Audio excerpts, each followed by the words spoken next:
Hello dear students. आज हम पढ़ेंगे कहानी वापसी उषा प्रियमवदा के द्वारा लिखी हुई, जिसके अंतर्गत गजाधर एक मुख्य पात्र हैं जो घर के मुखिया हैं। वो अपने रिटायरमेंट के पश्चात अपने घर जाते हैं। वहाँ जाकर देखते हैं कि उनका किस प्रकार से उनके साथ बुरा बर्ताव किया जाता है। फिर वो वापस एक नौकरी के लिए घर छोड़कर निकल जाते हैं। तो देखें, गजाधर बाबू ने कमरे में जमा सामान पर एक नज़र दौड़ाई। 2 बक्स, डोलची, बाल्टी। यह डिब्बा कैसा है गणेशी? उन्होंने पूछा। गणेशी बिस्तर बांधता हुआ कुछ गर्व, कुछ दुख, कुछ लज्जा के साथ बोला। घरवाली ने साथ में कुछ बेसन के लड्डू दिए हैं। कहा, बाबूजी को पसंद थे, अब कहाँ हम गरीब लोग आपकी खातिर कुछ कर पाएंगे। घर जाने की खुशी में भी गजाधर बाबू ने एक विषाद का अनुभव किया, जैसे एक परिचित, स्नेह, आदरमय, सहज संसार से उसका नाता टूट रहा हो। गणेशी बिस्तर में रस्सी बांधता हुआ बोला, कभी कभी हम लोगों की भी खबर लेते रहिएगा। तो फिर वापस गजाधर बाबू कहते हैं, कभी कुछ जरूरत हो तो लिखना गणेशी, इस अगहन तक बिटिया की शादी कर दो। गणेशी ने अंगोछे के छोर से आंखें पोंछी और कहा, अब आप लोग सहारा नहीं देंगे तो कौन देगा? आप यहाँ रहते तो शादी में कुछ हौसला रहता। गजाधर बाबू चलने के लिए तैयार बैठे थे।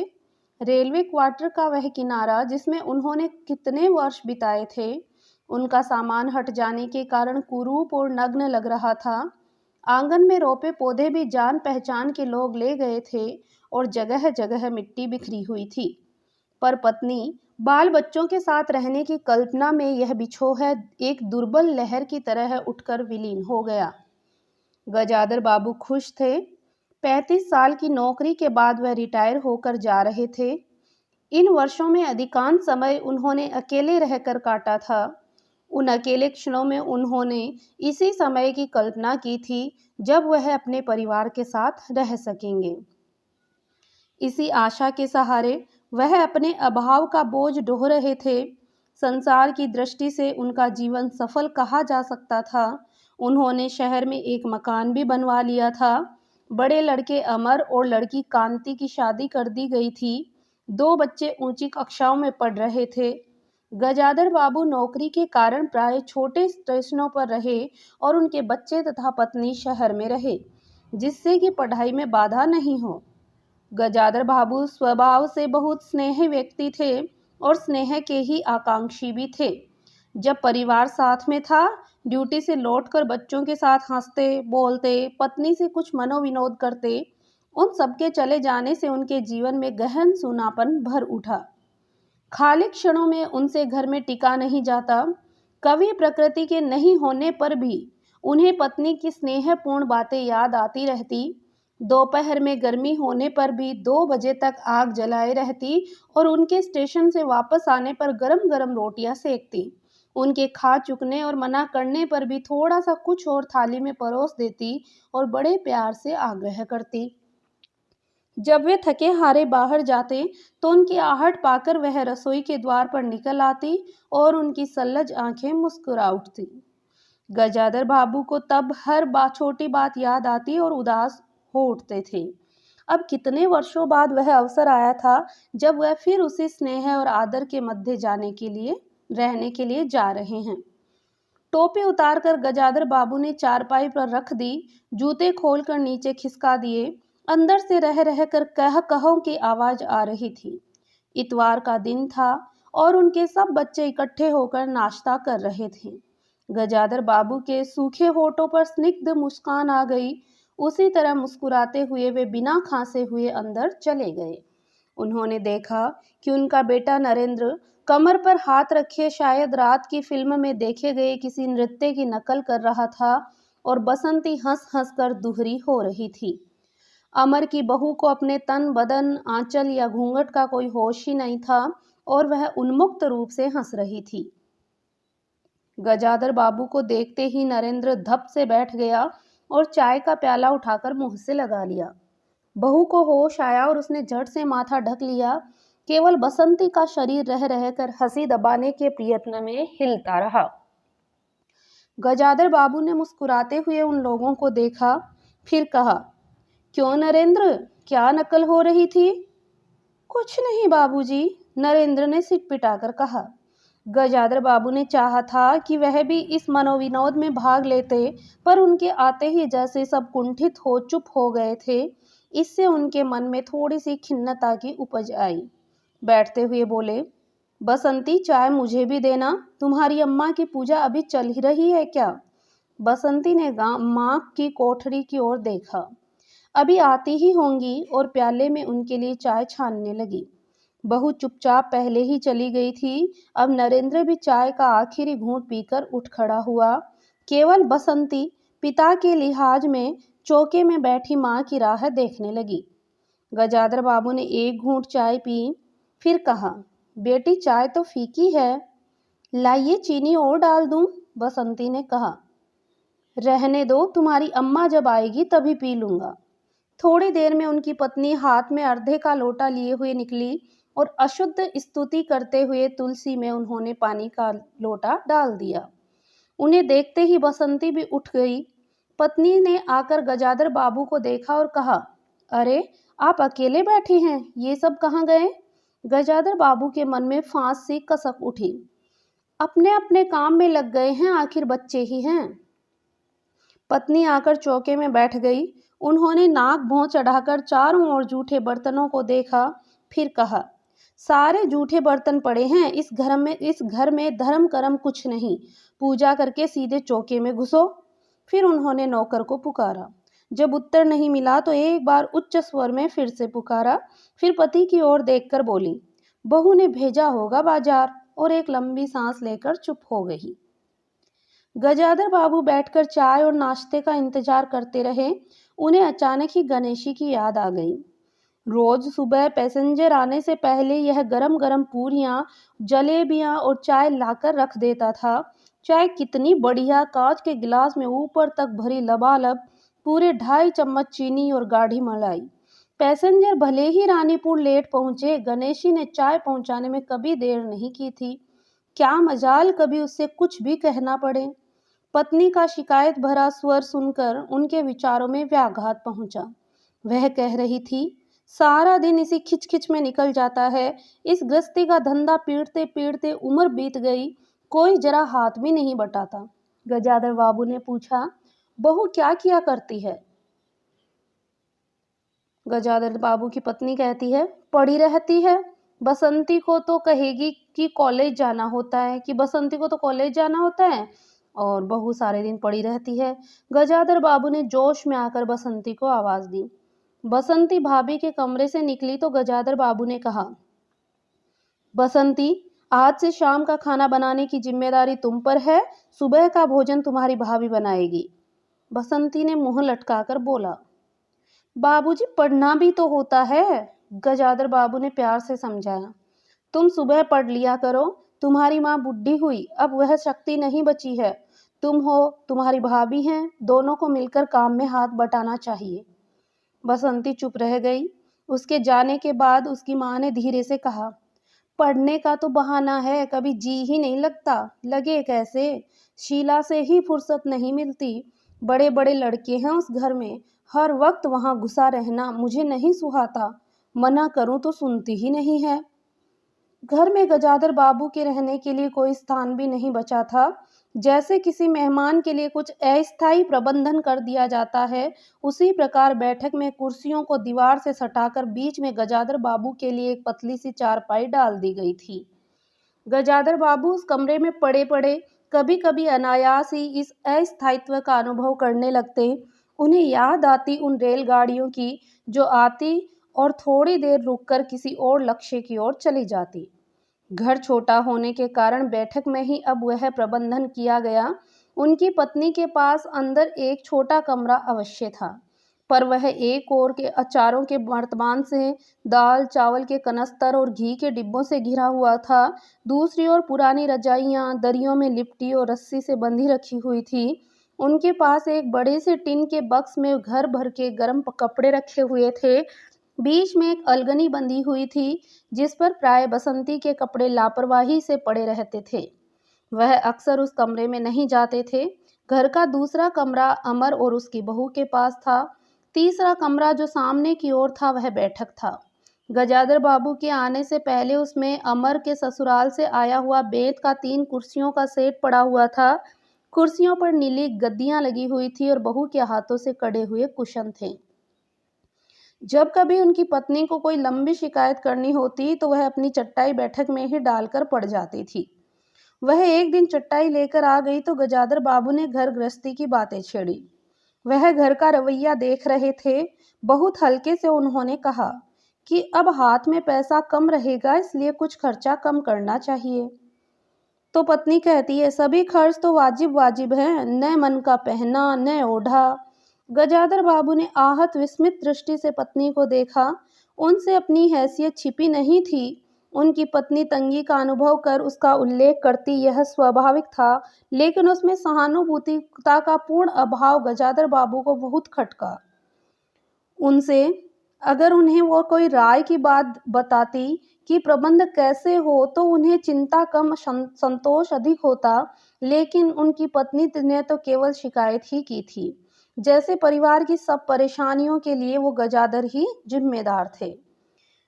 तुम्हें कमी किस बात की है अमर की माँ? घर में बहू है, लड़के बच्चे हैं, सिर्फ रुपए से आदमी अमीर नहीं होता, गजाधर बाबू ने कहा और कहने के साथ ही अनुभव किया। यह उनकी आंतरिक अभिव्यक्ति थी, ऐसी कि उनकी पत्नी नहीं समझ सकती। तो उनकी पत्नी कहती है, हाँ बड़ा सुख है ना बहू से, आज रसोई करने गई है, देखो क्या होता है। कहकर पत्नी ने आंखें मूंदी और सो गई। गजाधर बाबू बैठे हुए पत्नी को देखते रह गए। यही थी क्या उनकी पत्नी, जिसके हाथों के कोमल स्पर्श, जिसकी मुस्कान की याद में उन्होंने संपूर्ण जीवन काट दिया था। उन्हें लगा कि वह लावण्यमयी युवती जीवन की राह में कहीं खो गई और उसकी जगह आज जो ये स्त्री है वह उनके मन और प्राणों के लिए नितांत अपरिचिता है। गाढ़ी नींद में डूबी उनकी पत्नी का भारी शरीर बहुत बेडौल और कुरूप लग रहा था, श्रीहीन और रूखा था। गजाधर बाबू देर तक निस्वंग दृष्टि से पत्नी को देखते रहे और फिर लेटकर छत की ओर ताकने लगे। अंदर कुछ गिरा और उनकी पत्नी हड़बड़ाकर उठ बैठी। लो, बिल्ली ने कुछ गिरा दिया शायद, और कहकर अंदर की ओर भागी। थोड़ी देर में लौट कर आई तो उनका मुंह फुला हुआ था। देखा बहू को, चौका खुला छोड़ आई, बिल्ली ने दाल की पतीली ही गिरा दी। सभी खाने को तैयार हैं, अब क्या खिलाऊंगी। वह सांस लेने को रुकी और बोली, एक तरकारी और 4 पराठे बनाने में सारा डिब्बा घी उड़ेल कर रख दिया। जरा सा दर्द नहीं है, कमाने वाला हाड़ तोड़े और यहाँ चीजें लूटे। मुझे तो मालूम था कि यह सब काम किसी के बस का ही नहीं है। गजाधर बाबू को लगा कि पत्नी कुछ और बोलेगी तो उनके कान झंझना उठेंगे। ओठ भींचकर करवट लेकर उन्होंने पत्नी की ओर पीठ कर ली। रात का भोजन बसंती ने जानबूझकर ऐसा बनाया था कि कोर तक निगला नहीं जा सके। गजाधर बाबू चुपचाप खाकर उठ गए, पर नरेंद्र थाली सरकाकर उठ खड़ा हुआ और बोला, मैं ऐसा खाना नहीं खा सकता। बसंती तू नक्कर बोली, तो न खाओ, कौन तुम्हारी खुशामद कर रहा है। नरेंद्र चिल्लाया, तुमसे खाना बनाने को कहा किसने था। बसंती कहती है, बाबूजी ने। बाबूजी को बैठे बैठे यही सूझता है। बसंती को उठाकर माँ ने नरेंद्र को मनाया और अपने हाथ से कुछ बनाकर खिलाया। गजाधर बाबू ने बाद में पत्नी से कहा, इतनी बड़ी लड़की हो गई और उसे खाना बनाने तक का सुहर नहीं आया। अरे आता सब कुछ है, करना नहीं चाहती, पत्नी ने उत्तर दिया। अगली शाम माँ को रसोई में देख कपड़े बदलकर बसंती बाहर आई तो बैठक में गजाधर बाबू ने टोक दिया, कहाँ जा रही हो। पड़ोस में शीला के घर, बसंती ने कहा। कोई जरूरत नहीं है, अंदर जाकर पढ़ो, गजाधर बाबू ने कड़े स्वर में कहा। कुछ देर अनिश्चित खड़े रहकर बसंती अंदर चली गई। गजाधर बाबू शाम को रोज टहलने जाते थे। लौट कर आए तो पत्नी ने कहा, क्या कह दिया बसंती से, शाम से मुंह लपेटे पड़ी हैं, खाना भी नहीं खाया। गजाधर बाबू खिन्न हो गए। पत्नी की बात का उन्होंने उत्तर नहीं दिया। उन्होंने मन में निश्चय कर लिया कि बसंती की शादी जल्दी ही कर देनी है। उस दिन के बाद बसंती पिता से बची बची रहने लगी। जाना हो तो पिछवाड़े से ही जाती। गजाधर बाबू ने दो एक बार पत्नी से पूछा तो उत्तर मिला कि रूठी हुई है। गजाधर बाबू को और रोष हुआ। लड़की के इतने मिजाज, जाने को रोक दिया तो पिता से बोलेगी ही नहीं।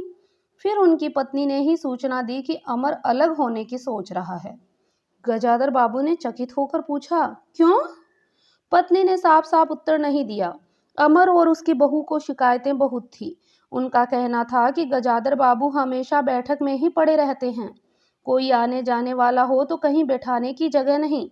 अमर को अब वह बहुत छोटा सा समझते थे और बेमौके मौके टोक देते थे। बहू को काम करना पड़ता था और सास जब तक फूहड़ फन के ताने दिया करती थी। हमारे आने के पहले भी कभी ऐसी बात हुई थी? गजाधर बाबू ने पूछा। पत्नी ने सिर हिलाकर जताया, नहीं। पहले अमर घर का मालिक बनकर रहता था, बहू को कोई रोक टोक नहीं थी। अमर के दोस्तों का प्राय यही अड्डा जमा रहता था और अंदर से चाय नाश्ता तैयार होकर आ जाता था। बसंती को भी वही अच्छा लगता था। गजाधर बाबू ने बहुत धीरे से कहा, अमर से कहो जल्दीबाजी की कोई जरूरत नहीं है। अगले दिन सुबह घूमकर लौटे तो उन्होंने पाया कि बैठक में उनकी चारपाई नहीं है। अंदर आकर पूछने ही वाले थे कि उनकी दृष्टि रसोई के अंदर बैठी पत्नी पर पड़ी। उन्होंने यह कहने को मुंह खोला कि बहू कहाँ है, पर कुछ याद करके चुप हो गए। पत्नी की कोठरी में झांका तो अचार रजाइयों और कनस्तरों के मध्य अपनी चारपाई को लगा हुआ पाया। गजाधर बाबू ने कोट उतारा और कहीं टांगने के लिए दीवार पर नजर दौड़ाई। फिर उस पर मोड़कर अलगनी के कुछ कपड़े खिसकाकर एक किनारे टांग दिया। कुछ खाए बिना ही अपनी चारपाई पर लेट गए। कुछ भी हो, तन आखिरकार बूढ़ा ही था। सुबह शाम कुछ दूर टहलने अवश्य जाते, पर आते आते थक जाते थे। गजाधर बाबू को अपना बड़ा सा खुला हुआ क्वार्टर याद आ गया। निश्चित जीवन, सुबह पैसेंजर ट्रेन आने से स्टेशन पर चहल पहल, चिर परिचित चेहरे और पटरी पर रेल के पहियों की खटखट, जो उनके लिए मधुर संगीत की तरह था। तूफान और डाकगाड़ी के इंजनों की चिंगाड़ उनकी अकेली रातों की साथी थी। सेठ रामजी मल की मिल के कुछ लोग कभी कभी पास आ बैठते, वह उनका दायरा था और वही उनके साथी थे। वह जीवन अब उन्हें खोई विधि सा प्रतीत हुआ। उन्हें लगा कि वह जिंदगी द्वारा ठगे गए हैं। उन्होंने जो कुछ चाहा उसमें से उन्हें एक बूंद भी नहीं मिली। लेटे हुए वह घर के अंदर से आते विविध स्वरों को सुनते रहे। बहू और सास की छोटी सी झड़प हुई। बाल्टी पर खुले नल की आवाज, रसोई के बर्तनों की खटपट और उसी में गोरैयों का वार्तालाप। और अचानक ही उन्होंने निश्चय कर लिया कि अब घर की किसी बात में वो दखल नहीं देंगे। यदि गृह स्वामी के लिए पूरे घर में एक चारपाई की जगह यही है तो फिर यहीं पड़े रहेंगे। अगर कहीं और डाल दी गई होती तो वहां भी चले जाएंगे।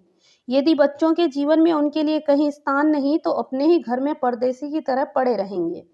और उस दिन के बाद सचमुच गजाधर बाबू कुछ नहीं बोले। नरेंद्र मांगने आया तो उसे बिना कारण पूछे रुपए दे दिए। बसंती काफी अंधेरा हो जाने के बाद भी पड़ोस में रही तो भी उन्होंने कुछ नहीं कहा। पर उन्हें सबसे बड़ा गम तो यह था कि उनकी पत्नी ने भी उनमें कुछ परिवर्तन लक्ष्य नहीं किया। वे मन ही मन कितना भार ढो रहे हैं, इससे वह अनजान बनी रही। बल्कि उन्हें पति के घर के मामले में हस्तक्षेप नहीं करने के कारण शांति ही थी। कभी कभी वह कह भी उठती, ठीक ही है, आप बीच में न पड़ा कीजिए। बच्चे बड़े हो गए हैं, हमारा जो कर्तव्य था कर रहे हैं, पढ़ा रहे हैं, शादी भी कर देंगे। गजाधर बाबू ने आहत दृष्टि से पत्नी को देखा। उन्होंने अनुभव किया कि वह पत्नी और बच्चों के लिए केवल धनोपार्जन का एक निमित्त मात्र है। जिस व्यक्ति के अस्तित्व से पत्नी मांग में सिंदूर डालने की अधिकारी है, समाज में उसकी प्रतिष्ठा है, उसके सामने वह 2 वक्त का भोजन की थाली रख देने से सारे कर्तव्यों की छुट्टी पा जाती है। वह घी और चीनी के डब्बों में इतना रमी हुई है कि अब वही उनकी संपूर्ण दुनिया बन गई है। गजाधर बाबू उनके जीवन के केंद्र नहीं हो सकते। उन्हें तो बेटी की शादी के लिए भी उत्साह बुझ गया। किसी बात में हस्तक्षेप नहीं करने के निश्चय के बाद भी उनका अस्तित्व उस वातावरण का एक भाग नहीं बन सका। उनकी उपस्थिति उस घर में ऐसे असंगत लगने लगी जैसे सजी हुई बैठक में उनकी चारपाई थी। उनकी सारी खुशी एक गहरी उदासीनता में डूब गई। इतने सब निश्चयों के बावजूद भी गजाधर बाबू एक दिन बीच में दखल दे ही बैठे। पत्नी स्वभावानुसार नौकर की शिकायत कर रही थी कि कितना कामचोर है, बाजार की हर चीज में पैसा बना बचाता है, खाना खाने बैठता है तो खाता ही चला जाता है। गजाधर बाबू को बराबर यह महसूस हो रहा था कि उनके रहन सहन और खर्च उनकी हैसियत से कहीं अधिक ज्यादा है। पत्नी की बात सुनकर लगा कि नौकर का खर्च तो बिल्कुल बेकार है। छोटा मोटा काम है, घर में 3 मर्द है, कोई ना कोई कर ही देगा। उन्होंने उसी दिन नौकर का हिसाब कर दिया। अमर दफ्तर से आया तो नौकर को पुकारने लगा। अमर की बहू बोली, बाबूजी ने नौकर छुड़ा दिया है। क्यों? कहते हैं खर्च बहुत है। यह वार्तालाप बहुत सीधा सा था, पर जिस टोन में बहू बोली गजाधर बाबू को खटक गया। उस दिन जी भारी होने के कारण गजाधर बाबू टहलने नहीं गए थे। आलस्य में उठकर बत्ती भी नहीं जलाई। इस बात से बेखबर नरेंद्र माँ से कहने लगा, मतलब उनको पता नहीं था कि पिताजी अंदर सोए हैं। अम्मा, तुम बाबूजी से कहती क्यों नहीं? बैठे बिठाए कुछ नहीं तो नौकर ही छुड़ा दिया। अगर बाबूजी ये समझे कि मैं साइकिल पर गेहूं रख आटा पिसाने जाऊंगा तो मुझसे यह नहीं होगा। हाँ अम्मा, बसंती का स्वर था। मैं कॉलेज भी जाऊं और लौट कर घर में झाड़ू भी लगाऊं, यह मेरे बस की बात नहीं है। बूढ़े आदमी हैं, अमर भुनभुनाया। चुपचाप पड़े रहें, हर चीज में दखल क्यों देते हैं? पत्नी ने बड़े व्यंग्य से कहा। और कुछ नहीं सूझा तो तुम्हारी बहू को ही चौके में भेज दिया। उनकी खुद की पत्नी ही कह रही है कि तुम्हारी बहू को ही चौके में भेज दिया। वह गई तो 15 दिन का राशन 5 दिन में बनाकर रख दिया। बहू कुछ कहे इससे पहले वह चौके में घुस गई। कुछ देर में अपनी कोठरी में आई और बिजली जलाई तो गजाधर बाबू को लेटे देखकर बड़ी सिटपिटाई। गजाधर बाबू की मुख मुद्रा से वह उनके भावों का अनुमान नहीं लगा सकी।